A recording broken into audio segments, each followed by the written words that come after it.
Haleluya. Haleluya, puji Tuhan. Salam. Salam. Haleluya. Selamat pagi.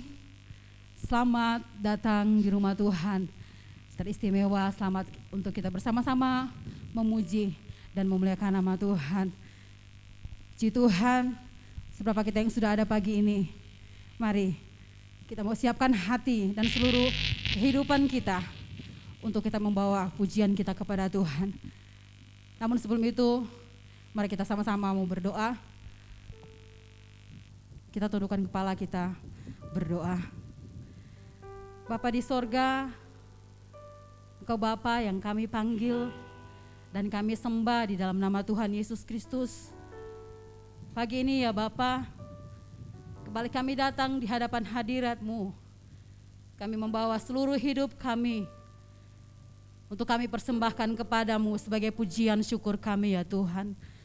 Karena kami tahu tidak ada yang dapat kami buat untuk membalas setiap kasih setiamu, kebaikanmu, kemurahanmu yang tercurah dalam kehidupan kami.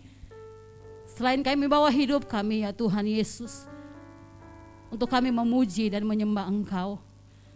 Pagi ini ya Tuhan, dalam ibadah kami rindu Tuhan. Sungguh kami rindu hadirat-Mu Tuhan. Kami rindu jamahan kuasa-Mu mengalir dalam setiap kehidupan kami yang ada pagi ini. Karena kami tahu ya Tuhan, ketika kami menikmati hadirat-Mu, kami mendapat kekuatan yang baru daripada Engkau Tuhan Yesus. Sertai ibadah kami pagi ini dari awal sampai dengan selesai ya Tuhan. Biar semuanya jadi seturut dengan kehendak-Mu. Dan semuanya untuk hormat kemuliaan nama-Mu. Terima kasih Bapa yang baik. Kami buka ibadah kami pada pagi hari ini. Kami alaskan hanya di dalam satu nama yang ajaib. Di dalam nama Tuhan Yesus Kristus. Haleluya. Amin. Puji Tuhan. Haleluya. Puji Tuhan. Haleluya Yesus. Puji Tuhan. Puji Tuhan. Kita percaya hati Tuhan ada selalu untuk kita yang percaya kepada Tuhan. Amin. Puji Tuhan. Mari dengan hati yang rindu kita mau bersyukur kepada Tuhan atas setiap kasih setia Tuhan. Puji Tuhan. Lebih dari yang telah ku pinta, lebih dari yang telah kupikirkan, semuanya Engkau sediakan dalam hidupku.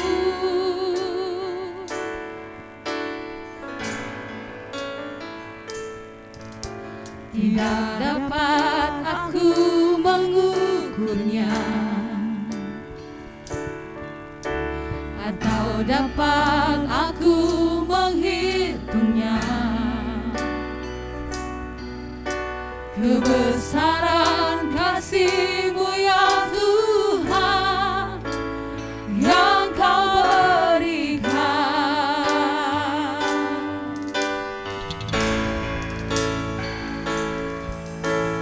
Ku bersyukur padamu, Kau Tuhan yang mengasihiku. Kaulah jaminan hidupku, hati-Mu ada bagiku. Ku bersyukur padamu,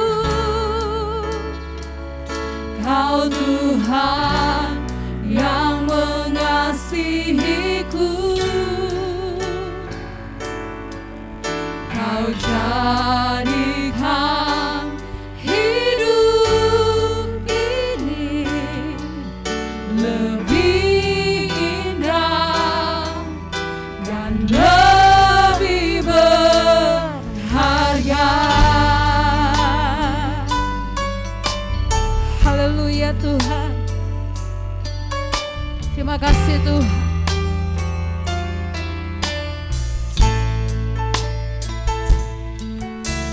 Lebih dari yang telah ku pinta, lebih dari yang telah ku pikirkan, semuanya Engkau sediakan dalam hidupku.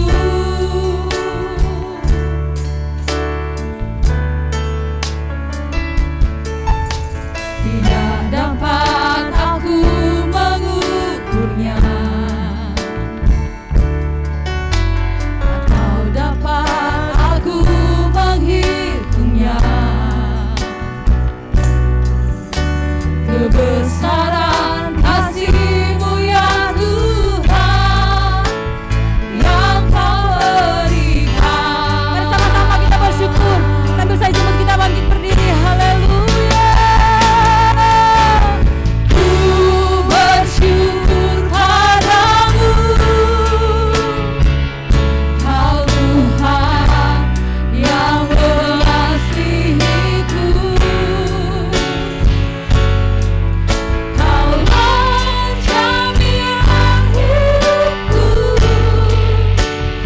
hati-Mu ada bagianku. Katakan ku bersyukur padamu, Kau Tuhan yang mengasihiku. Kau jadikan hidup ini lebih indah dan lebih berharga. Mari kita menyatakan lebih lagi. Ku bersyukur padamu. Beri hormat Tuhan. Sama-sama kita mengatakan Tuhan yang mengasihi. Kita bersyukur kepada Tuhan. Haleluya. Kau jaminan hidupku, hati-Mu ada bagianku. Haleluya.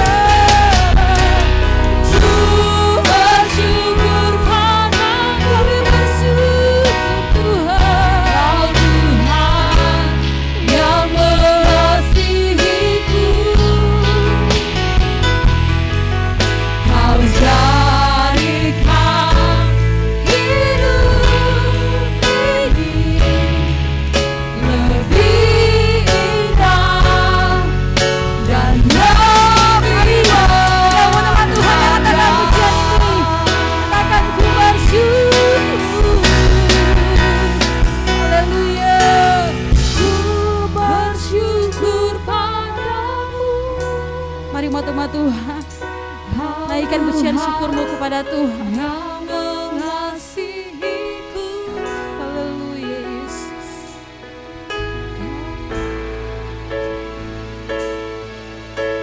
Amin, amin Tuhan.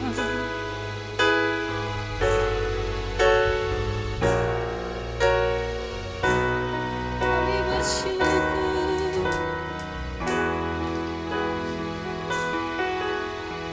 Terima kasih Tuhan.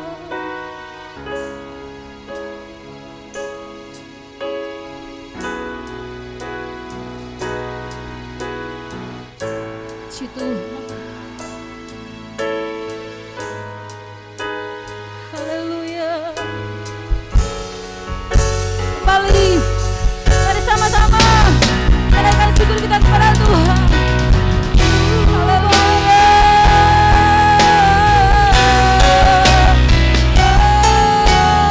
Ku bersyukur padamu, Kau Tuhan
Puji Tuhan, puji Tuhan. Seberapa banyak saudara yang percaya bahwa kita adalah orang-orang yang berharga di mata Tuhan. Mari lambaikan tangan saudara. Haleluya, puji Tuhan. Mari kita mau memuji Tuhan. Haleluya, puji Tuhan.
Silakan duduk kembali saudara.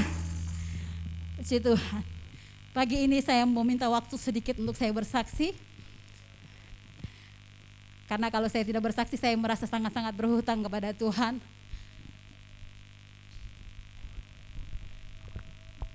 Saya gemetaran saudara. Saya sangat bersyukur kepada Tuhan, di mana kasih Tuhan, penyertaan Tuhan, pemeliharaan Tuhan tidak pernah berhenti dalam kehidupan kami sekeluarga. Kalau semenjak dari bulan Juli sampai Agustus, kami harus menjalani masa isoman karena orang tua kami, papa mertua saya paling tepatnya, meninggal dan dikatakan itu COVID, di mana Tuhan terus membentuk kami untuk terus bersabar dalam masa isoman saudara. Dalam masa isoman kami bukan tidak sakit, kami sakit sekeluarga, 4 orang, 5 orang kami satu rumah, 4 orang kami sakit. Dan itu bukan sekali, semuanya bergantian, jadi masa isomannya panjang saudara. Itu sangat-sangat kalau secara manusia itu berat untuk saya secara pribadi karena saya sakit juga tapi harus mengurus semua yang di dalam rumah sakit dan menyiapkan segala keperluan makan. Tapi puji Tuhan dengan kemampuan yang daripada Tuhan saya bisa melewati itu. Tapi satu hal yang menjadi rasa gemetar saya hari ini saudara, tidak sampai di situ Tuhan menolong kami. Saya minta tolong untuk ditampilkan sedikit.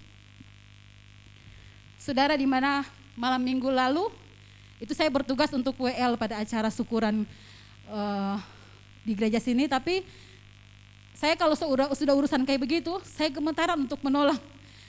Tapi saya diminta keluarga untuk mempersiapkan acara 40 malam, dan itu kami dapat berkat dari teman kakak ipar saya, satu ekor babi, dan itu dikerjakan di rumah saya sama suami.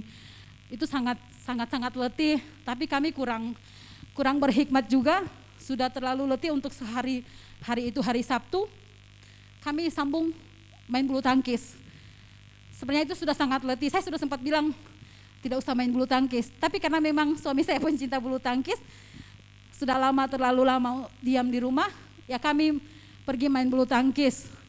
Dan pulang, saya bertanggung jawab sebagai seorang ibu rumah tangga, masih memanaskan ada sesuatu di dapur. Tapi saudara, karena kecapean, saya sempat masuk di kamar untuk menunggu sebentar dan saya tertidur. Saudara, itu sekitar dari 11:30 kalau tidak salah. Kurang tepat saya menghitung waktu karena untuk CCTV suami saya tidak terlalu diatur untuk waktu. Ini saudara lihat dari tadi yang masih dapat lihat kursi, ini ruang tengah kami. Ini gelap, ini kalau di sini di layar TV itu kentara sekali. Itu gelap ruang tengah kami. Tapi puji Tuhan saudara, minggu lalu ketika Om khotbah, itu sangat-sangat saya kayak kepingin teriak lebih kuat lagi mengaminkan firman Tuhan, bahwa Tuhan tidak pernah membiarkan kita yang percaya kepada Tuhan, yang selalu bersandar kepada Tuhan. Saya tiba-tiba terbangun, itu tepatnya jam 1, dan kondisi di dalam rumah sudah seperti ini saudara, sudah gelap dengan asap. Dan yang hebatnya Tuhan saya dan Tuhan kita semua, saya tanpa gemetaran itu keluar. Awalnya hanya melihat, pikirnya itu outdoor AC. Karena saya pernah dengar berita kalau bisa juga meledak. Jadi saya bangun, tanpa disadar saya lihat CCTV. Dan itu saya bilang, kenapa itu kabut? Apa outdoor AC yang kepanasan atau apa? Jadi tujuannya mau lihat outdoor AC. Asap itu tidak masuk ke kamar kami karena kamar kami tidak ada satupun yang punya jendela. Memang semuanya tertutup. Ketika saya buka pintu kamar, saya tidak lihat apa-apa, sama-sama suami, tapi saya di depan. Dan suami saya hanya pegang HP, nyalakan lampu HP, ikut di belakang, dan saya itu seperti memimpin jalan dengan enteng tanpa ketakutan. Tapi saya percaya itu bukan karena kuat saya, tapi semua hanya karena Tuhan saudara. Keluar dan saya jalan itu jongkok. Karena cuma celah bagian bawah yang masih bisa kelihatan saudara. masih ada celah untuk bisa. Saya jongkok, saya jalan, saya tanpa ingat kalau saya kasih panas apa-apa. Tapi saya percaya itu rencana Tuhan. Mungkin kalau saya ingat mungkin saya akan panik secara manusia. Jadi saya jalan-jalan untuk cari apa ini asap. Ternyata api sementara menyala, belanga sudah menyala juga saudara. Tapi saya tetap Tuhan kasih ketenangan, luar biasa Tuhan kita saudara. Saya jalan sambil jongkok juga terus, matikan kompor, saya mundur lagi. Saya mundur melihat api ini apa akan padam yang dari dalam belanga.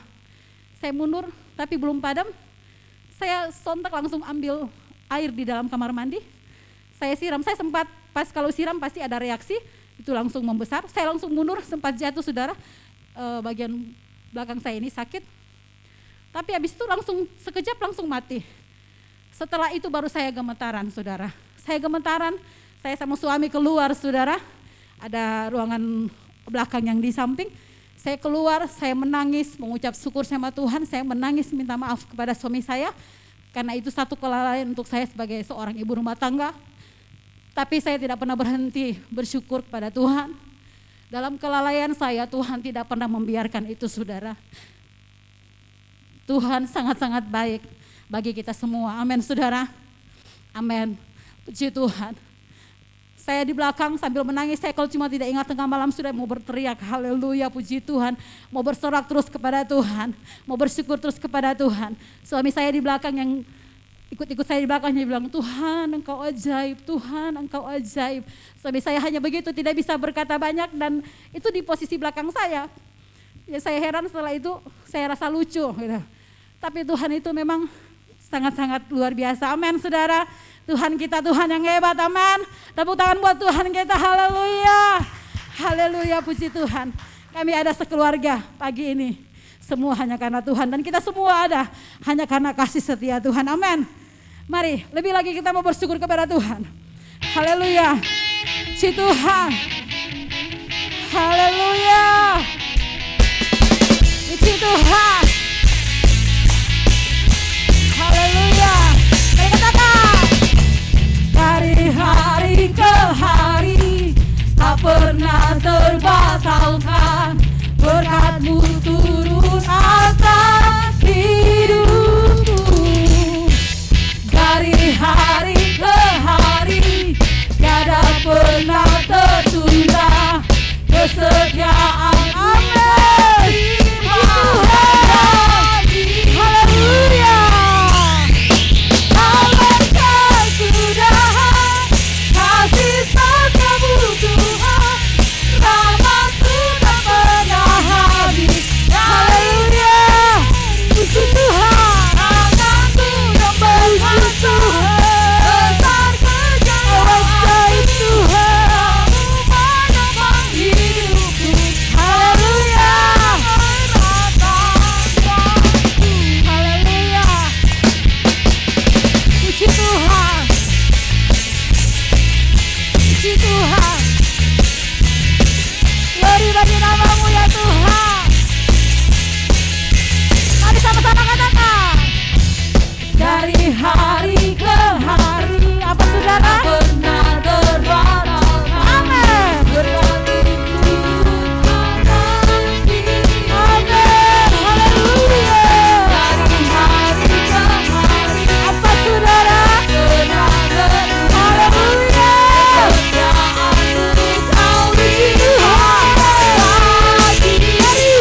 Sama-sama nyatakan, amat kesudahan, haleluya, puji Tuhan, rahmat-Mu tak pernah habis. Dari hari-hariku, tangan-Mu yang berkata, besar kejayaan-Mu. Haleluya, puji Tuhan. Haleluya.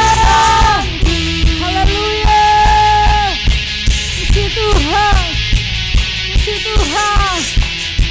Puji Tuhan. Mari sama-sama kita menyatakan haleluya.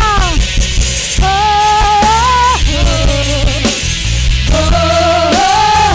haleluya. Kami berglori bagi Engkau Tuhan. Katakan,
Silakan duduk saudara.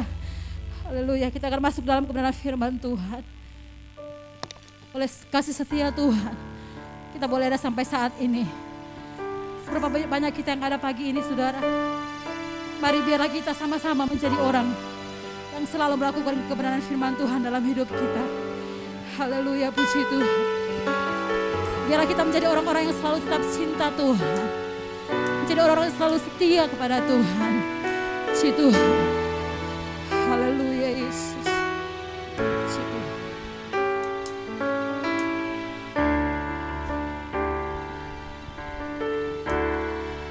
Ku tetap cinta. Ku tetap cinta. Walau badai datang menerpa, ku tetap cinta. Katakan, ku tetap setia. Ku tetap setia. Ku tetap setia. Walau topan datang menerpa, ku tetap setia. Terlalu banyak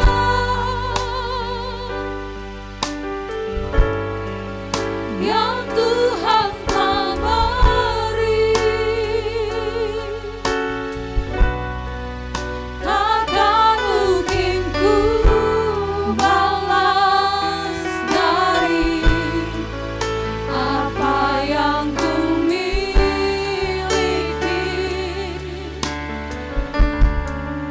Ku bersembahkan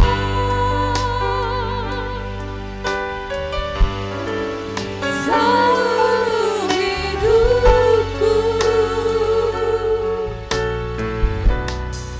biar ku tetap cinta dan ku tetap setia untuk selama-lamanya.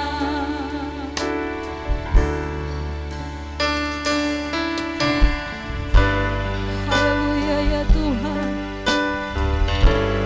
Puji Tuhan. Terima kasih Tuhan.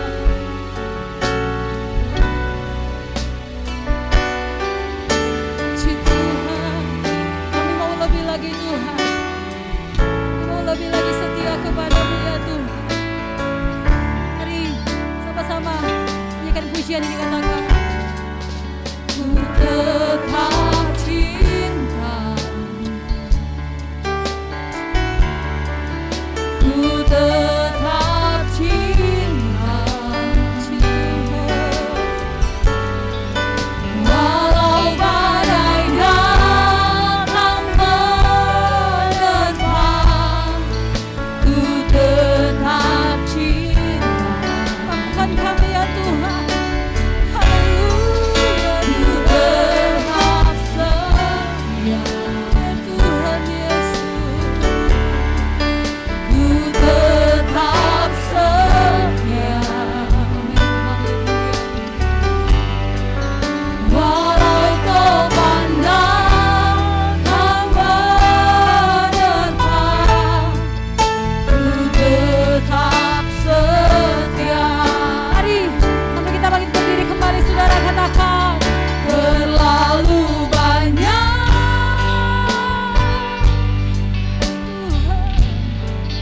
yang Tuhan telah beri. Makasih Tuhan. Takkan mungkin ku balas dari ya Tuhan apa yang ku miliki. Puji Tuhan. Ku bersembahkan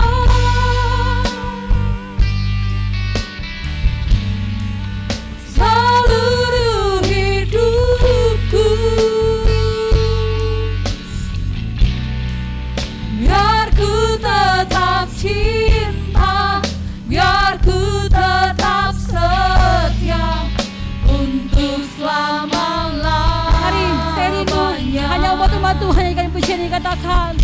terlalu banyak.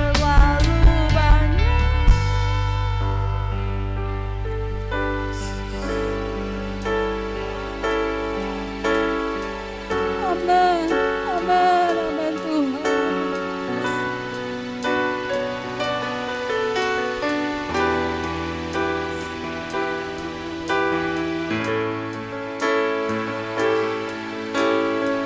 Mari nyatakan dari hatimu, akan ku persembahkan ini hidup kami Tuhan.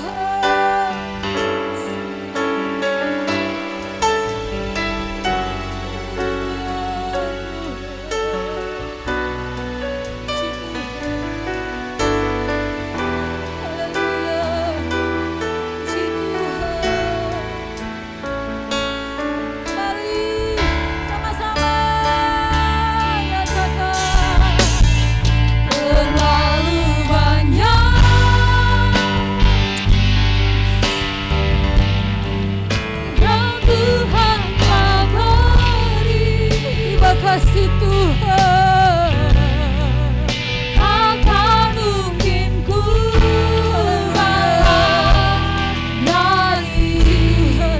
pekerjaan selanjutnya saya serahkan kepada Bapak Pendeta. Haleluya. Akan ku persembahkan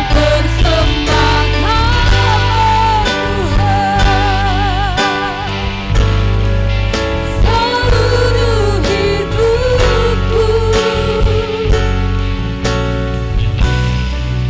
Biar ku tetap cinta, biar ku tetap setia untuk selama-lamanya.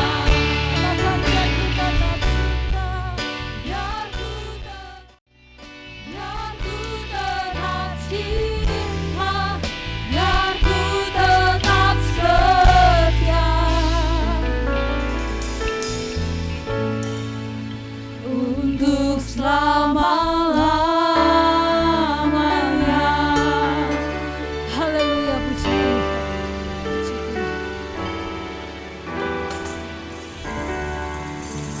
Puji Tuhan. Puji Tuhan. Terima kasih buat kemurahan-Mu ya Tuhan, telah mempertemukan kami lagi dalam ibadah yang kedua ini. Seberapa kami yang sudah hadir telah memuji-muji nama-Mu, dan kini kami mau mendengarkan firman-Mu. Kuasailah ruangan ini, kuasailah hati kami, pikiran kami, pendengaran kami. Biarlah kami menerima berkat liwat kebenaran firman pada saat pagi hari menjelang siang ini. Terima kasih, kami mau dengar firman-Mu di dalam nama Yesus Kristus Tuhan kami. Haleluya. Amin. Puji Tuhan, Bapak Ibu sekalian, seberapa kita yang hadir, kita perlu bersyukur karena hanya karena Tuhan kita semua boleh datang lagi dan jumpa dalam ibadah pada pagi menjelang siang ini. Puji Tuhan. Perlu diketahui di antara anggota jemaat kita ada beberapa keluarga yang harus isoman, kemudian di rumah ataupun ada di rumah sakit. Terpujilah Tuhan yang sudah melindungi kita sekalian. Untuk tidak membuang waktu, mari kita membuka suatu ayat dalam firman Tuhan dalam kitab Daniel pasal 11 ayat yang ke-32.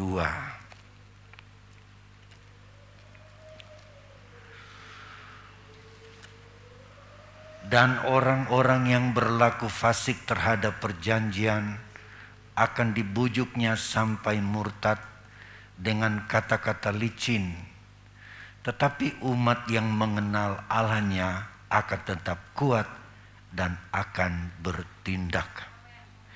Ayat ini saudara-saudara adalah ditulis oleh Daniel yang hidup kurang lebih 500 tahun sebelum Masehi. Berdasarkan fakta sejarah yang sedang dia alami dan berdasarkan penglihatan-penglihatan yang Tuhan tunjukkan kepadanya, maka kita bisa mempelajari kitab Daniel pasal 11 ini. Ini kira-kira dalam sejarah berlangsung di sekitar masa diamnya Tuhan. Tak ada nubuat, tak ada penglihatan. Itu kurang lebih 400 tahun. Dari Maleaki menulis firman Tuhan sampai Injil Matius ditulis atau dicatat atau mencatat apa yang terjadi dalam Injil Matius. Jadi dalam masa diamnya Tuhan itu tidak ada firman, tidak ada nubuatan, tidak ada nabi yang dipakai Tuhan dalam zaman itu. Tapi sejarah dunia berlangsung. Ada beberapa kerajaan dunia kita bisa lihat dalam sejarah. Misalnya mulai dari kerajaan Mesir, kerajaan Babilonia, kerajaan Syria, kemudian Yunani, kemudian Roma, sampai kelahiran Kristus. Jadi dalam Daniel pasal 11 itu akan terbagi dua kalau dipelajari secara detail, adalah mengandung sejarah dan mengandung nubuatan yang akan terjadi di akhir zaman. Nah, di dalam pandangan dalam kitab Daniel pasal 11 tentang nubuatan akhir zaman, di sana akan adanya orang-orang yang murtad dari Tuhan berkat atau adanya upaya-upaya yang membuat orang beriman dikatakan ini menjadi murtad. Dengan apa? Dengan kata-kata licin yang dikatakan di sini ada orang yang akan membujuk orang-orang yang beriman lalu menjadi murtad.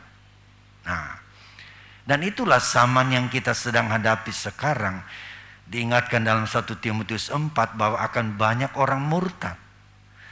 Hari-hari ini banyak orang yang menyangkal imannya, yang dulu percaya kepada Yesus, tetapi kemudian melepaskan kepercayaannya.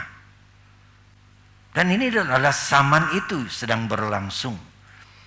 Adanya bujukan yang licin dengan kata-kata licin. Kata-kata orang licik pasti licin kata-katanya. Nah, dan kata licik itu digunakan oleh Paulus dalam 2 Korintus melukiskan kelicikan iblis yang menipu Hawa di Taman Eden. Dan untuk penggenapan nubuatan akhir zaman sekarang ini, kita lihat akan banyak orang yang murtad dan akan banyak orang yang meninggalkan keyakinannya semula. Sehingga ada istilah-istilah kita lihat orang yang murtad, para murtadin, para mu'alaf. Artinya orang yang meninggalkan kepercayaan semula dan beralih pada kepercayaan lain. Tetapi saudara-saudara, saya ingin mengajak kita memperhatikan supaya kita tidak bisa menjadi orang murtad, tidak bisa ditipu dengan kata-kata licin oleh kelicikan orang-orang akhir zaman yang nanti berpuncak pada antikris, saudara-saudara. Kita harus menjadi umat pada kalimat yang di bawah sana, yang terakhir dalam ayat ini, tetapi umat yang mengenal Allahnya akan tetap kuat dan akan bertindak. Jadi supaya kita tetap kuat dalam iman kita kepada Yesus Kristus, dikatakan kita harus mengenal Allah yang benar. Allah kita adalah Allah yang esa. Allah yang esa dalam bahasa Ibrani itulah Ehad. Dalam Ulangan 6 ayat 4 Dikatakan bahwa Allah kita Allah yang esa. Dengarlah hai orang Israel, Tuhan itu Allah kita, Tuhan itu esa. Esa di sini adalah merupakan satu dalam bentuk jamak. Satu dalam bentuk jamak. Artinya Allah kita itu terdiri dari pribadi Bapa, pribadi Firman atau Yesus, dan pribadi Roh Kudus.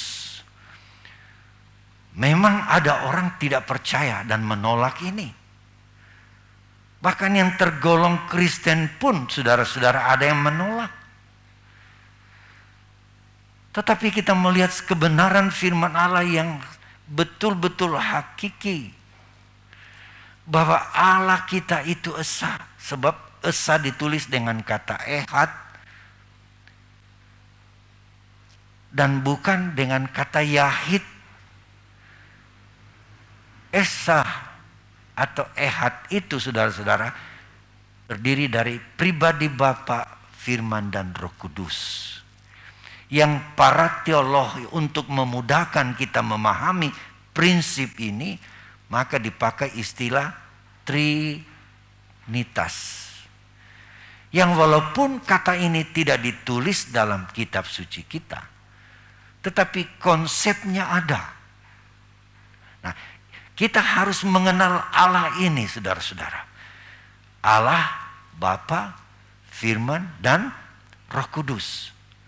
Satu di dalam tiga dan tiga di dalam satu. Tidak bisa dipisahkan. Ini adalah Allah. Bukan berarti ada tiga Allah. Tidak, hanya satu Allah. Tapi dalam tiga pribadi. Bukan berarti tiga Allah. Tapi hanya satu Allah. Itulah Allah yang esa. Tapi di dalamnya ada Bapa, Firman, dan Roh Kudus. Dan Allah ini memiliki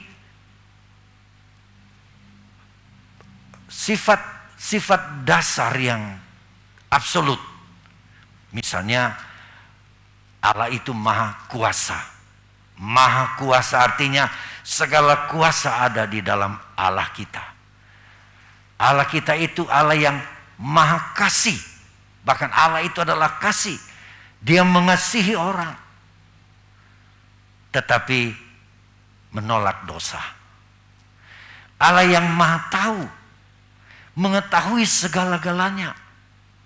Dan kemudian Allah yang maha ada. Dia ada di mana? Ini sifat dasar Allah. Lalu ada sifat moral yang dimiliki oleh Allah. Pemurah, setia, kasih, kudus. Itu adalah sifat-sifat moral. Jadi supaya kita kuat menghadapi kenyataan akhir zaman, di mana banyak orang yang akan menjadi murtad karena bujukan, kata-kata yang licin dan licik, saudara-saudara, kita harus mengenal Allah kita dengan benar. Yang kemudian Allah yang mengasihi itu menyatakan dirinya kepada manusia yang berdosa dengan jalan firman menjadi manusia. Itulah Yesus. Dan Yesus itulah yang menjadi Tuhan kita, Juru Selamat kita, yang sudah menyelamatkan umat manusia dalam kedatangannya yang pertama sebagai manusia, tetapi dia juga tetap Allah. Sehingga dia mati tersalib untuk menebus dosa kita. Allah tidak bisa mati, tetapi manusianya Yesus itulah yang mati untuk menyelamatkan manusia yang berdosa. Dan setelah itu dia kembali ke sorga, menyediakan tempat dan berjanji akan kembali kali yang kedua menjemput gerejanya, orang percaya, untuk diam bersama dengan dia. Itu garis besarnya. Tetapi mendekati hari kedatangan Tuhan kali yang kedua, akan terjadi kemurtadan yang besar. Karena tadi kita lihat ada kata-kata licin yang membujuk rayu sehingga orang meninggalkan imannya. Nah, tetapi umat yang mengenal Allahnya akan tinggal kuat dan bertindak. Haleluya. Itu yang ditegaskan, saudara. Mari kita tetap mengenal Allah kita. Karena kita mengenal Allah yang benar melalui firman Tuhan, maka kita akan kuat. Bujukan apapun datang, tetap sekali Yesus, tetap Tuhan Yesus. Amin. Akan ada bujukan. Mungkin dibujuk dengan harta, dengan pangkat, kedudukan, dibujuk rayu dengan uang, mungkin dengan emas, saudara-saudara. Tapi jangan lupa, tetap kuat dalam Tuhan. Jangan tinggalkan Yesus. Jangan tinggalkan Dia, saudara-saudara. Karena kalau kita mau tinggalkan Dia, seperti ada firman yang datang kepada Raja Asa dalam zaman bangsa Israel, bahwa kalau mau tinggalkan Tuhan, nanti Tuhan tinggalkan kita. Mari kita lihat dulu ayat itu.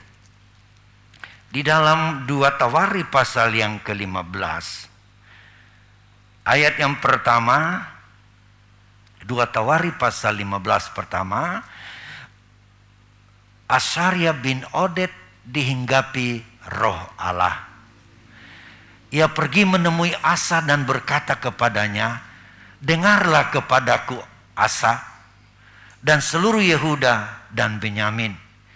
Tuhan beserta dengan kamu bila mana kamu beserta dengan Dia. Bila mana kamu mencarinya, Ia berkenan ditemui olehmu.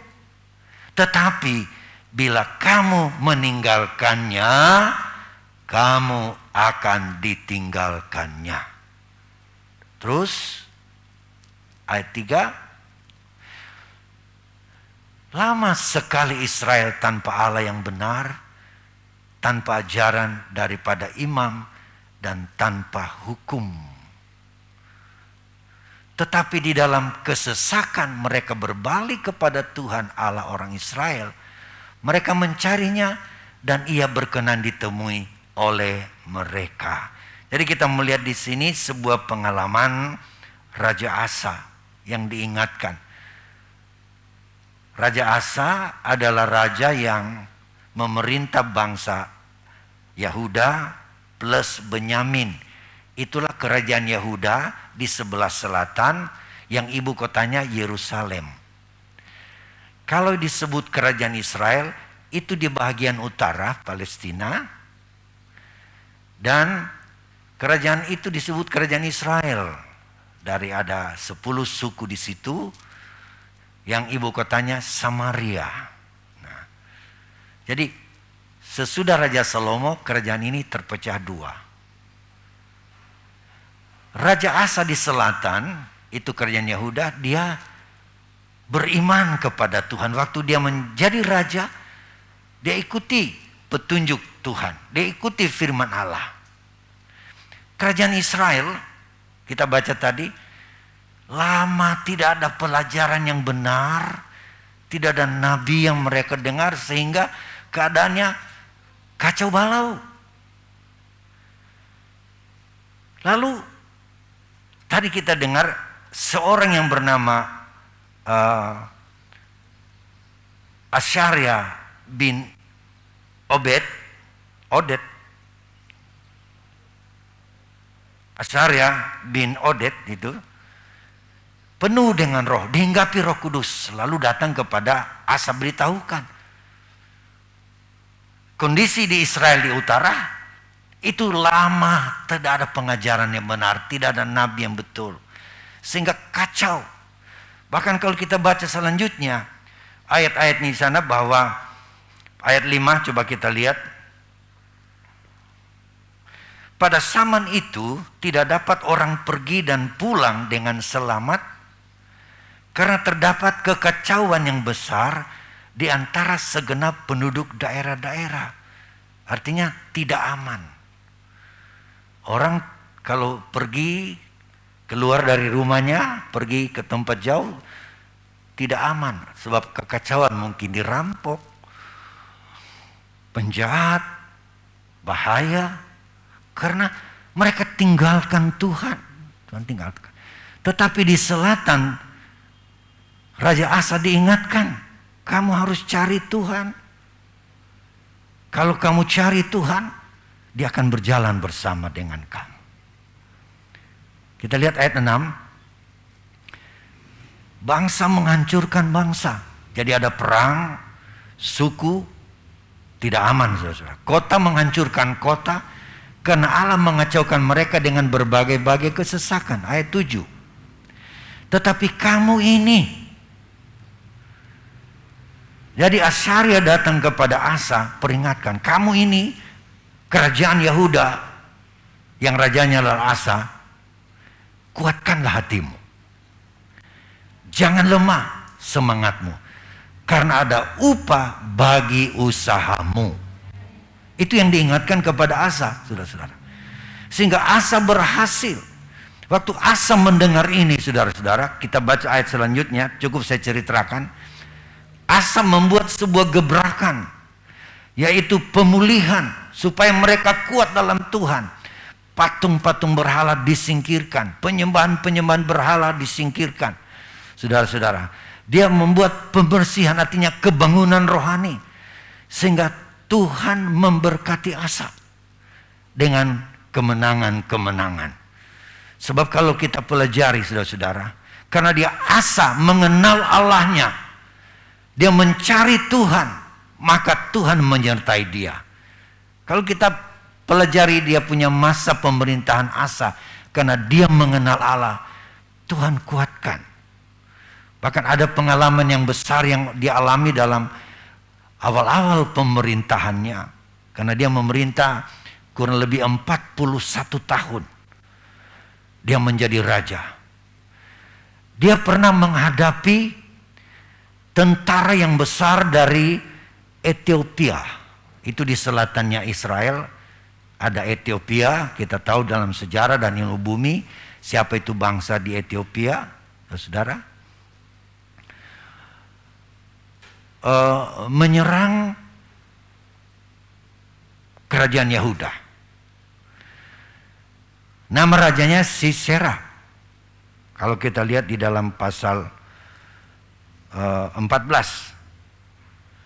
Raja Serah, bukan Sisera, tapi Raja Serah dari Ethiopia, saudara-saudara. Yang belakangan dalam sejarah dunia kita tahu siapa yang ada di Ethiopia yang begitu keras, yang namanya terkenal dan kesohor. Lalu Bapak Pendeta Saifuddin ambil satu nama itu untuk nama anaknya. Ya, saya sudah tidak usah sebut, tiada yang tersinggung. Jadi saudara-saudara, Raja Serah dari Ethiopia ini menggerakkan tentaranya sejumlah 1 juta orang. Itu dalam pasal 14, 1 juta. Tentara pilihan dan 300 kereta perang menyerang Raja Asa. Raja Asa hanya memiliki tentara suku Yehuda 300.000 orang. Kemudian suku Benyamin 280.000 orang. Jadi seluruh pasukan kerajaan Yehuda adalah 580.000 versus 1 juta tentara. Tetapi kita melihat bagaimana Raja Asa yang mengenal Allahnya. Dia berseru kepada Tuhan, dia memanggil Tuhan, dia mohon pertolongan Tuhan, dia bersandar kepada Tuhan. Lalu dalam perang itu kita lihat dalam pasal 14, Tuhan menyertai Raja Asa. Sehingga tentara Ethiopia mengalami kekalahan yang besar. Kita bisa membayangkan kekuatan pasukan antara 1 juta tentara dengan 580.000. Saudara-saudara. Tapi karena Tuhan menyertai Asa, maka kemenangan ada di pihak Asa. Jadi kalau kita mengenal Allah, maka kita akan tetap kuat. Jadi saudara-saudara, mari kita tetap mengenal Allah kita. Siapakah Allah kita? Yaitulah Tuhan Yesus Kristus. Firman yang sudah datang ke dalam dunia menjadi manusia. Lalu mati di kayu salib bukan karena mati kecelakaan, tapi mati karena direncanakan harus demikian. Supaya ada keselamatan bagi manusia yang berdosa, harus ada yang mati sebagai tumbal dosa. Itulah Yesus Kristus. Dia memikul dosa umat manusia, supaya melalui pengorbanannya, kalau kita percaya, kita diselamatkan. Haleluya. Kalau kita mengenal Allah yang seperti itu, maka kita akan kuat di dalam Tuhan. Apapun yang terjadi saudara-saudara hari-hari ini, apakah itu bujukan, ada rayuan? Tidak. Sekali Yesus, tetap Tuhan Yesus. Tapi ingat, dijanjikan, firman Allah berkata, akan ada orang yang murtad. Supaya kita jangan tergolong orang yang nanti kalah dan murtad. Mari terus kita mengenal Yesus. Bangun hubungan. Bangun hubungan dengan Tuhan Yesus. Hari-hari ini kita sukar bertemu seperti ini. Terbatas, saudara-saudara. Tetapi sebagai tubuh Kristus, orang percaya, itulah gereja organisme. Dan bukan sekedar gereja organisasi. Organisasi itulah pengaturan. Sekelompok orang mengumpulkan diri dengan aturan-aturan. Itulah organisasi. Tetapi organisasi itu hanya bagaikan kulit yang membungkus organisme. Itulah orang percaya. Kegiatan aturan organisasi satu waktu terhalang atau tergendala. Ya, seperti musim-musim pandemi ini. Yang diatur oleh organisasi tidak bisa jalan, rapat musyawarah tidak bisa berlangsung, pertemuan tidak boleh dilakukan karena pandemi. Tetapi fungsi gereja tidak boleh berhenti dengan keadaan itu. Sebab organisme itulah orang percaya, saya dan saudara, harus membangun hubungan dengan Yesus Kristus adalah kepala gereja. Di rumah, pribadi berdoa, baca Alkitab, keluarga bernyanyi bersama, menyembah Tuhan. Dan kalau kita bisa diberi kesempatan bertemu, lebih baik tentunya saudara-saudara. Tapi kalau seandainya kondisi tidak memungkinkan, hubungan kita terus bangun dengan Tuhan. Dengan Yesus Kristus, karena kita mengenal Dia. Di mana saja, kapan saja kita berseru kepada Tuhan, Tuhan pasti mendengar. Amin. Jangan tunggu waktu, oh ini belum waktu berdoa. Tidak, saudara. Tuhan itu tidak pernah terlelap. Karena Dia Allah yang maha ada. Allah yang tetap melihat dan mempedulikan saya dan saudara. Jadi kita harus mengenal Allah sebagai Allah yang maha ada. Dia ada di sini pada waktu yang sama. Dia ada di Poso pada waktu yang sama. Dia ada di Lubuk, dia ada di Jakarta, dia ada di Amerika, dia ada di mana saja. Sebab Allah kita adalah Allah yang maha ada. Allah yang maha tahu. Dan Allah yang maha melihat, saudara-saudara. Tadi pagi kami sampaikan hal itu, bahwa Allah kita adalah Allah yang peduli atas manusia ciptaannya. Dia tidak pernah terlelap, saudara. Bayangkan miliaran manusia di bumi, semua dalam pengawasan Tuhan. Semua dalam pengetahuan Tuhan.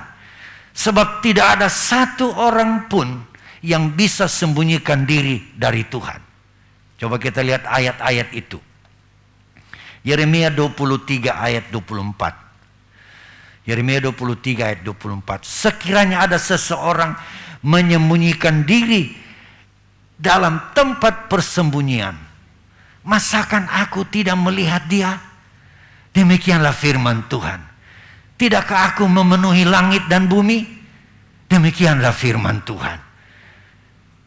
Tidak ada yang tersembunyi di pandangan Tuhan. Tidak ada satu manusia yang bisa menyembunyikan diri dari Tuhan. Tuhan tetap melihat Dia. Amin, saudara. Allah ini yang kita harus kenal. Allah yang tidak terbatas. Puji Tuhan. Coba kita lihat pernyataan Daud. Mazmur 139. Mazmur 139. Mulai ayatnya 139. Coba kita lihat itu. Mulai ayat yang pertama. Untuk pemimpin biduan, Mazmur Daud. Tuhan, Engkau menyelidiki dan mengenal aku. Engkau mengetahui kalau aku duduk atau berdiri. Engkau mengerti pikiranku dari jauh. Engkau memeriksa aku kalau aku berjalan dan berbaring. Segala jalanku kau maklumi. Sebab sebelum lidahku mengeluarkan perkataan, sesungguhnya semuanya telah kau ketahui, ya Tuhan. Wah, luar biasa. Allah yang maha tahu. Kalau kita berjalan, kita berbaring, Tuhan mengenal. Apa yang kita pikirkan, belum kita perkatakan, ucapkan, Tuhan sudah tahu. Karena itu Allah kita, Allah yang hebat. 5.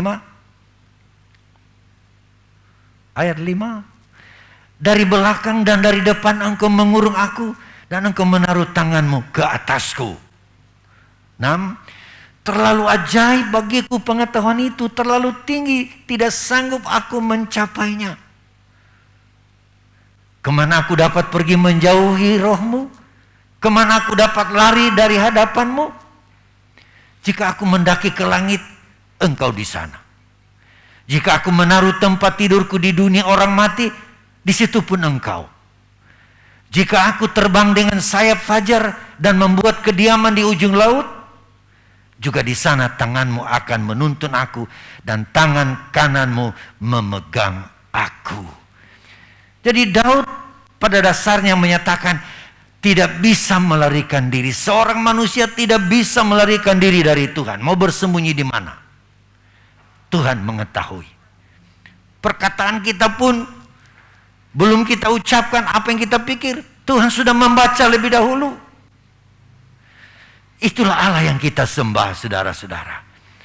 Olehnya perlu kita mengenal Dia. Dengan demikian, saudara, berarti setiap manusia itu ada dalam pengawasan Tuhan. Tidak ada yang lepas dari pengawasan Tuhan. Jadi perbuatan kita, jangan pikir, wah ini malam-malam orang tidak lihat, Tuhan juga tidak lihat. Tuhan lihat, saudara-saudara, amin. Yang penting tutup pintu, tutup jendela, tutup kamar, tutup gordeng, Tuhan tidak lihat. Tidak, Tuhan tahu, saudara-saudara. Bisa bilang amin? Tidak ada tempat kita bisa bersembunyi dari pandangan Tuhan. Dia melihat, saudara-saudara. Untuk itu kita harus hidup selalu bergantung kepadanya. Seperti apa yang dikatakan tadi kepada Raja Asa. Kalau kamu mencari Tuhan, Dia akan kamu temui. Dan Dia akan bersama-sama dengan kamu. Dan kalau kamu mencari Tuhan terus menerus, kalau kamu mengenal Dia, saudara, membuat satu hubungan yang intim dengan Tuhan, Tuhan berkata, ada upah di dalam usaha itu. Itu kita baca tadi dalam 2 Tawari pasal yang ke berapa tadi, 15. Karena kita mengenal Dia, maka Tuhan memperhatikan kita. Kita sudah lihat tadi Daud menyatakan diri, aku tidak bisa bersembunyi di hadapanmu. Engkau melihat semuanya. Jadi saudara-saudara, setiap manusia di dunia ini dalam kontrolnya Tuhan. Apakah ada yang mencari Dia atau tidak? Kalau Allah mencari dan mengontrol manusia, Dia ingin orang itu mencari Tuhan. Artinya mau mengakses Tuhan di dalam doa, dalam pujian, dan dalam segalanya. Itu yang Tuhan mau. Dia kontrol manusia supaya setiap manusia yang meresponi keberadaan Allah dalam hidupnya, maka Tuhan akan menyatakan diri kepadanya. Mazmur 14 ayat yang ketiga. Atau ayat kedua ya. Tuhan memandang ke bawah dari sorga kepada anak-anak manusia untuk apa? Melihat apakah ada yang berakal budi dan yang mencari Allah. Jadi saudara dan saya harus yakin hari ini Allah sedang memandang saudara dan memandang saya. Karena kita datang mencari Allah. Mata Tuhan memandang kepada seluruh dunia. Tidak ada yang luput dari pantauan Tuhan. Saudara-saudara, manusia juga ingin membuat pantauan-pantauan atas perbuatan manusia. Ilmu pengetahuan, teknologi, maka membuat misalnya CCTV. Buat apa CCTV? Untuk memantau, saudara-saudara, merekam apa yang ada di depan kamera itu. Seperti tadi, rumahnya Ibu Yanti yang nyaris terbakar karena tertidur. Kompor tetap menyala, yang dimasak sudah hangus. Dan kalau sedikit lagi meledak, saudara-saudara, wah, kita tidak tahu apa yang terjadi. Tapi ada mata yang lebih dari CCTV dari sorga. Seperti ayat ini. Dari sorga Tuhan memandang setiap orang. Kalau ada orang yang meresponi keberadaannya Allah. Itu yang Tuhan mau dalam ayat ini. Apakah ada orang berakal budi mencari Allah? Bagi mereka yang tidak mau mencari Allah ya, akibatnya buruk tentu. Tapi yang mau mencari Allah, karena Allah mau kita mencari Dia. Saya ingin baca lagi tadi yang kita sudah baca di dalam 2 Tawari pasal 15.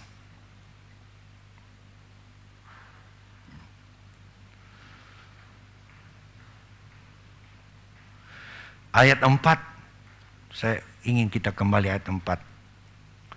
Tetapi dalam kesesakan mereka berbalik kepada Tuhan Allah Israel. Mereka mencarinya dan Ia berkenan ditemui. Haleluya. Itu Allah kita, harus kita kenal. Kalau kita memang mencari Dia, Dia rela ditemui. Tidak pernah kita baca dalam Alkitab bahwa di depan pintu sorga ada ditulis jam bertamu, jam sekian, atau tidak lagi keluar. Tuhan tidak pernah keluar. Atau lagi ditulis jangan ganggu, lagi istirahat. Tuhan kita tidak pernah terlelap. Setiap saat kalau kita panggil namanya, Dia mendengar. Haleluya. Jadi Tuhan melihat dari sorga. Kalau ada orang yang meresponi Tuhan. Itulah sebabnya saudara-saudara, Tuhan kenal semua orang. Bayangkan berapa miliar penduduk bumi yang hidup, yang masih hidup. Tapi tadi juga di alam kubur juga Tuhan kenal orang itu. Semua dipantau oleh Tuhan. Semua dipantau oleh Tuhan. Saya bicara singgung CCTV tadi. Penjahat itu bagaimana supaya tidak bisa dilihat oleh CCTV, supaya tidak dikenal. Ada yang pakai topeng, ya suka dikenal, saudara. Kalau saya pakai topeng.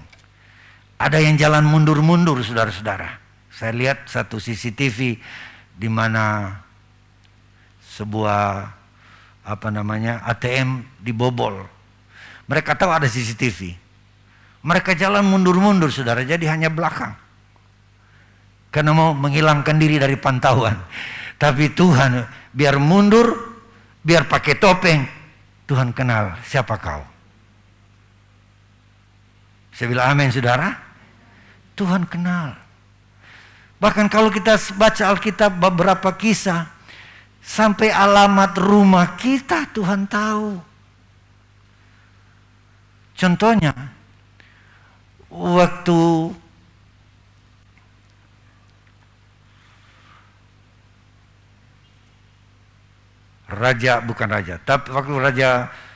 waktu Saul, ya saya ingat Saul. Saul mau pergi ke Damsyik menganiaya orang Kristen. Tuhan tangkap dia di dalam perjalanan. Saul, mengapa engkau aniaya aku? Waktu dia melihat cahaya dia jatuh. Lalu di sana Tuhan panggil dia, itu dalam Kisah 9, pasal 9. Lalu saudara-saudara, Saul ini dituntun masuk ke kota Damsyik. Lalu Saul menginap di suatu alamat di jalan lurus. Lalu Tuhan datang kepada Ananias, orang Kristen yang ada di kota Damsyik. Tuhan berbicara kepada Ananias, Ananias, kau cari orang yang bernama Saulus. Dia sekarang ada di jalan lurus. Nah, Tuhan tahu alamat jalan lurus, saudara-saudara. Saudara tahu Tuhan, saya percaya saudara punya alamat, saya punya alamat, Tuhan tahu. Jalan Tamrin, jalan apa Tuhan tahu. Nomor rumah juga Tuhan tahu. Saya yakin juga nomor HP-mu juga Tuhan tahu, saudara-saudara. Tuhan cari di jalan lurus. Doakan dia. Dia menjadi alat di tanganku. Berita yang sama datang kepada Saulus. Saulus, nanti ada orang yang bernama Ananias datang mendoakan engkau. Jadi pas, saudara. Tuhan kenal kita. Tuhan kenal keberadaan kita. Matanya saudara tidak pernah tertutup memantau saya dan saudara. Kalau hal ini kita percaya, maka ketakutan, kebimbangan tidak akan menekan hidup saya dan saudara. Yang kita percaya, Tuhan mengawasi saya dan saudara. Bisa bilang amin saudara? Nah, kita kembali ke Raja Asa tadi. Raja Asa dalam pengalamannya menghadapi Raja Sera dari Ethiopia dengan 1 juta pasukan. Dia hanya 580. Dia dapat kemenangan. Luar biasa. Tetapi keyakinan Raja Asa rupanya juga datang satu saat agak lemah, saudara-saudara. Sehingga waktu dia dengar bahwa Raja Israel akan menyerang dia, saudara-saudara. Jadi terjadi perang saudara. Kerajaan di utara melawan kerajaan selatan. Di dalam kitab Tawari ini, saudara-saudara.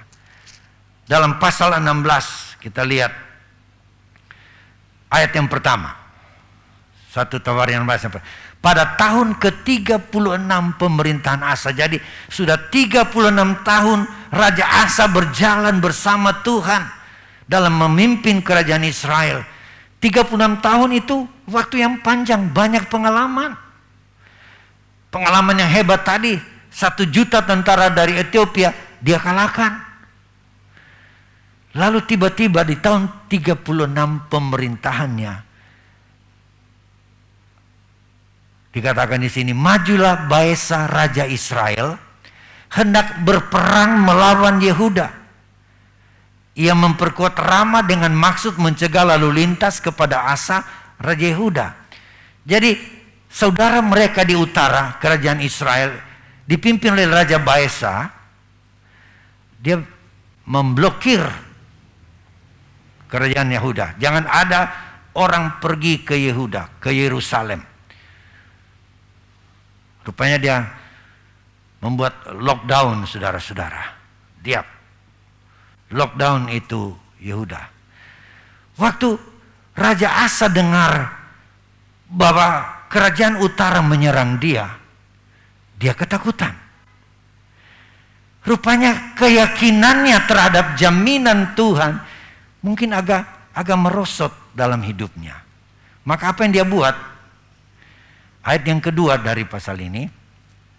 Lalu Asa mengeluarkan emas dan perak dari perbendaharaan rumah Tuhan dan dari perbendaharaan rumah raja, lalu mengirim kepada Ben-Hadad raja Aram.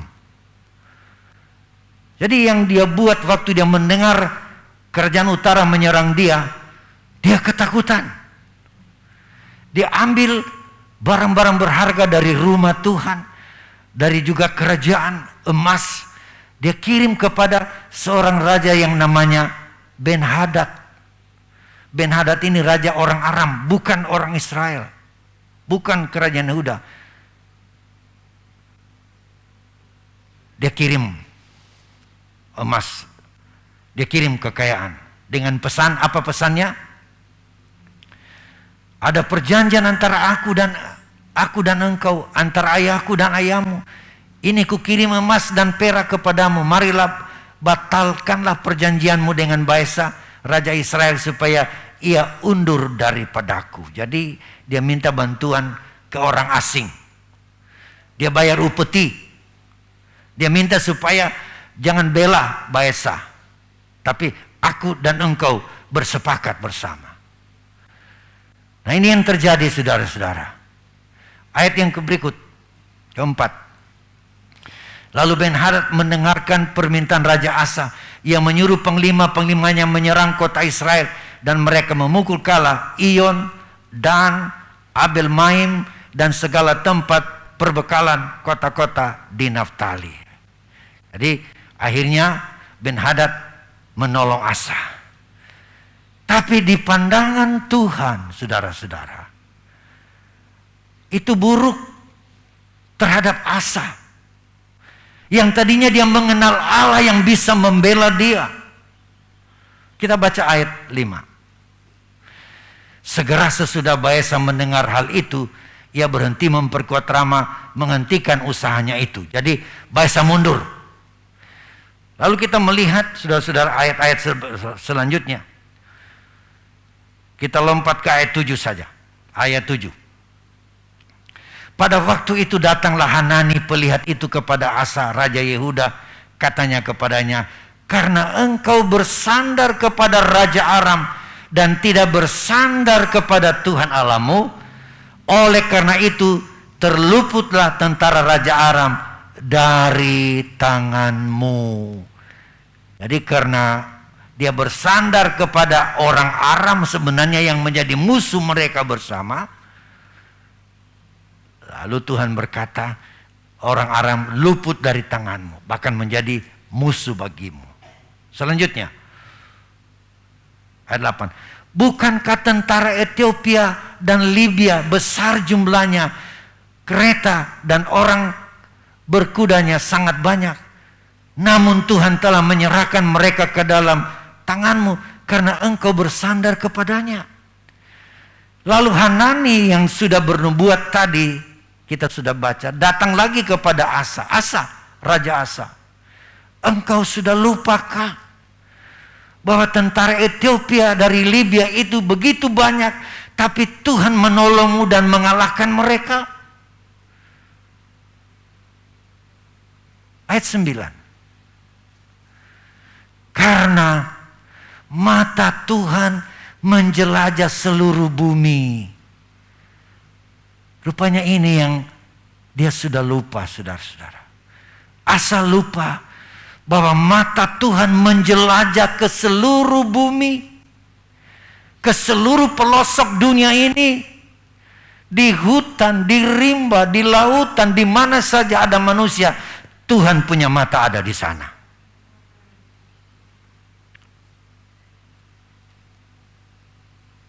Karena mata Tuhan menjelajah seluruh bumi, untuk apa? Melimpahkan kekuatannya kepada mereka yang bersungguh hati terhadap Dia. Dalam hal ini engkau telah berlaku bodoh. Oleh sebab itu mulai sekarang ini engkau akan mengalami peperangan. Ini yang Asa lupa. Padahal di tahun-tahun terakhir sebagai raja, sebenarnya dia sudah punya pengalaman yang banyak dengan Tuhan. Tapi di hari tuanya, dia lupa bahwa mata Tuhan menjelajah seluruh bumi, termasuk persoalan Raja Asa. Allah tidak berubah. Kalau dia sudah menolong pada mulanya, dia juga menolong pada akhirnya. Yang penting kita tetap percaya kepadanya. Kita lihat mata Tuhan tertuju kepada seluruh bumi. Untuk apa? Melimpahkan kekuatannya kepada mereka yang bersungguh hati terhadap Dia. Jadi Tuhan lihat kesungguhan hati kita. Kalau kita sungguh, hati kita sungguh melekat kepada Tuhan, Tuhan berjanji Dia melindungi saya dan saudara. Haleluya. Orang yang mengenal Allah yang seperti ini akan tinggal kuat. Mungkin kita ada dalam kondisi yang sulit. Mungkin kita berpendapat, wah, tak ada lagi orang yang peduli saya. Kami menelpon salah satu anggota jemaat kita yang suaminya meninggal dunia waktu terpapar dengan COVID-19. Mereka suami istri dirawat di rumah sakit. Lewat telepon kami terus menguatkan mereka suami istri. Suaminya memang 1-2 kali masuk ibadah dengan kita, tapi dia masih ada di gereja lain. Tapi istrinya adalah anggota kita di sektor 1. Saya selalu anjurkan, saya telepon terus, hubungi, kuatkan saudara-saudara. Dan akhirnya suaminya meninggal. Lalu dia masih tinggal di rumah sakit beberapa hari setelah sudah negatif. Dia pulang di rumah, saya bilang telepon lagi. Saya bilang kita bisa merasakan apa yang dia rasakan. Waktu mereka tinggalkan rumah, mereka berdua masuk rumah sakit. Sakit yang sama dirawat. Tapi suaminya mendahului dia pulang ke sorga. Saya bilang kita bisa baca perasaannya, dia pulang ke rumah tinggal sendirian. Apa yang dia rasakan? Kita harus hibur dan kuatkan dia. Saudara-saudara, perasaan itu, pengalaman itu sangat berat sekali. Tapi Tuhan ingatkan kita bahwa matanya terus memandang kepada setiap orang. Kami kuatkan hatinya, saudara-saudara. Dan ini pengalaman-pengalaman yang gampang saja terjadi dalam hidup kita hari-hari ini. Mungkin kita berpendapat orang tidak hiraukan lagi. Tapi saudara, Yesus yang kita sembah, Dia sangat peduli. Dia sangat peduli, saudara-saudara. Apa keadaanmu saya tidak tahu persis. Tapi Allah kita adalah Allah yang maha peduli. Matanya memandang kepada siapa yang berseru dengan sungguh-sungguh. Dia berkata, Dia akan melimpahkan kekuatan. Orang yang mengenal Allah yang benar tetap kuat walaupun di masa pandemi seperti ini. Saudara, saya tidak tahu persoalan apa yang saudara hadapi. Tapi sekali lagi yang saya tahu dalam firman-Nya, bahwa Yesus kita tidak menutup mata kepada saya dan saudara. Mari kita lipat lutut sejenak di tempat kita masing-masing. Saya minta saudara lipat lutut di kaki Tuhan. Karena tidak tersembunyi kuasa Allah. Haleluya. Tak tersembunyi kuasa Allah. Puji Tuhan. Taruh hidupmu di kaki Tuhan. Karena Yesus yang kita sembah adalah Yesus yang tidak berubah. Matanya terus kepada saya dan saudara. Haleluya. Sembunyi kuasa Allah, kalaulah ditolong, saya juga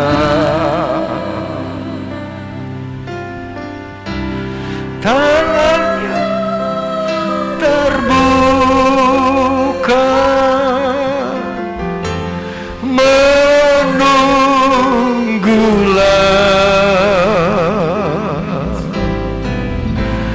tak tersembunyi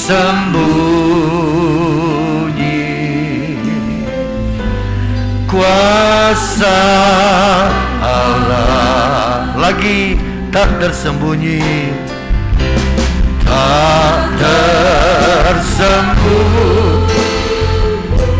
Yesus, terima kasih buat firman-Mu.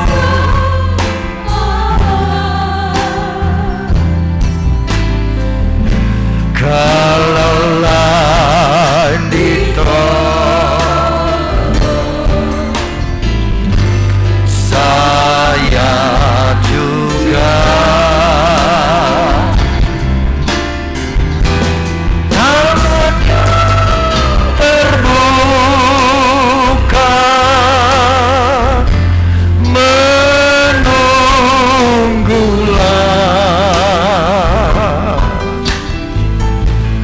tak tersembunyi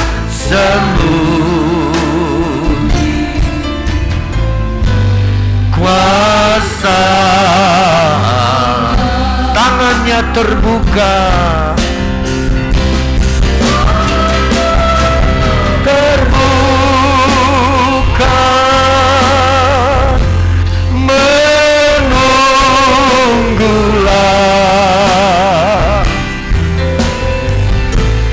tak tersembunyi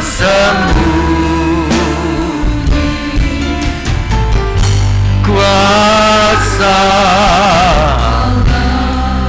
Tuhan Yesus.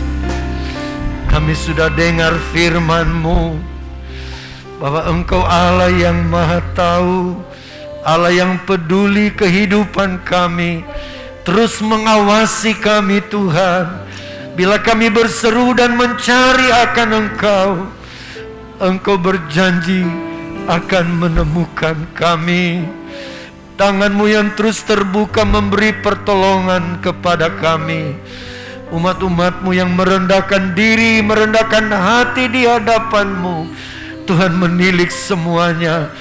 Apapun yang menjadi pengalaman kami, apa yang menjadi kesulitan kami, Engkau mengawasi kami. Dan di dalam nama Yesus kami memperoleh pertolongan daripada-Mu. Tanamkan firman-Mu di hati kami, agar kami terus percaya kepada-Mu, mengenal-Mu lebih dekat lagi, bahwa Engkau Allah yang Maha Kasih, Maha Murah, dan yang tidak pernah berubah, menolong kami tepat pada waktunya. Firman yang kami dengar sekali lagi, meteraikan di hati kami, tanamkan di hati kami, agar itu mendorong kami lebih kuat mengiring kepada Tuhan. Kami taruh hidup kami di kaki-Mu, ulurkan tangan-Mu menjamah setiap pribadi. Kami beroleh pembelaan dari Tuhan. Terima kasih Tuhan Yesus. Ini doa kami yang kami pinta dalam nama Yesus Kristus Juru Selamat kami. Haleluya. Amin. Mari kita berdiri, kita akhiri lagi ibadah ini.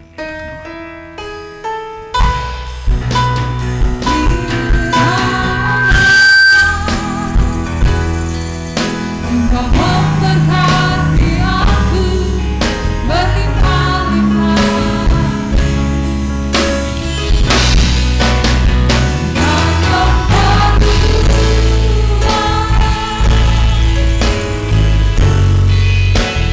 daerahku,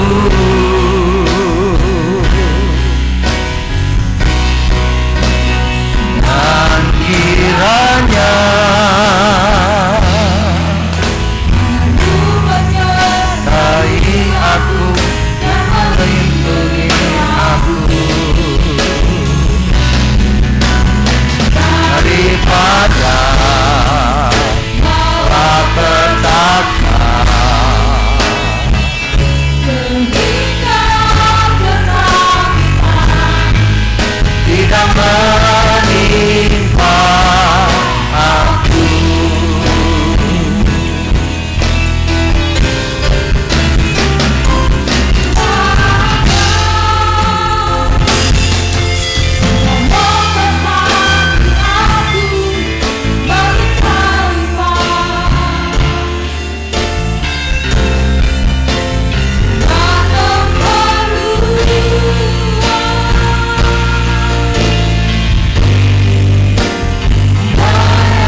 Di akhir ibadah ini Bapa, kami bersyukur kepadamu karena ibadah yang kami laksanakan.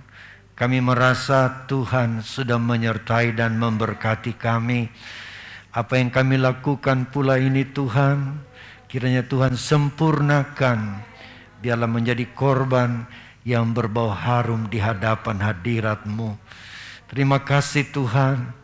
Kami serahkan hidup kami ke dalam tangan kasih sayang-Mu. Karena Engkau terus mempedulikan kami Tuhan. Tidak membiarkan kami. Itulah sebabnya kami berdoa untuk saudara-saudara kami, jemaat eklesia. Bahkan siapa saja yang butuh pertolongan-Mu. Nyatakan kiranya belas kasihan-Mu. Kami berdoa untuk Pendeta Yosua Pelafu, istri dan anak Glenn, kami taruh dalam tangan Tuhan. Sembuhkan mereka secara sempurna lewat perawatan tangan-tangan dokter dan tangan medis lainnya. Tuhan memberkati supaya dengan kesehatan yang mereka peroleh, mereka melayani pekerjaan-Mu lagi. Jemaat Tuhan yang ada di rumah masing-masing, yang mungkin juga mengalami kesakitan, Tuhan melawat mereka. Sembuhkan Tuhan, supaya dengan kesembuhan itu kami boleh menyaksikan kebaikan Tuhan yang terus mempedulikan kami semua. Pada kesempatan ini kami berdoa tetap bagi bangsa dan negara kami. Berkatilah bangsa kami yang besar ini lewat kebijakan pemerintah kami Tuhan, supaya mengatasi penularan COVID-19 Tuhan akan menjadi sebuah kenyataan. Bangsa kami terbebas dan mengalami kesehatan dari Tuhan. Demikian juga Tuhan, TNI dan Polri, Tuhan memberkati mereka dalam berjaga-jaga supaya mereka tetap kuat menjalankan tugas-tugas mereka. Terima kasih Tuhan, terima kasih Bapa di sorga. Umat-umat Tuhan dalam tugas dan pekerjaan pada minggu ini, Tuhan sertai dan berkati. Apapun yang dikerjakan, semua berhasil karena Tuhan. Bila kami kembali ke rumah kami, tibakan dengan segala selamat. Terus sebabnya dengan menadahkan tangan kita kepada Tuhan. Kekasih-kekasihku, mari kita kembali ke tempat masing-masing, membawa berkat dan nikmat dari Allah Bapa, cinta kasih dari Tuhan Yesus, perlindungan pengentaran kuat kuasa Roh Kudus menyertai kita sekalian mulai siang hari ini sampai hari Maranatha, Yesus kembali kali yang kedua. Haleluya. Yang percaya berkata amin. Selamat siang, Tuhan memberkati kita. Mari kita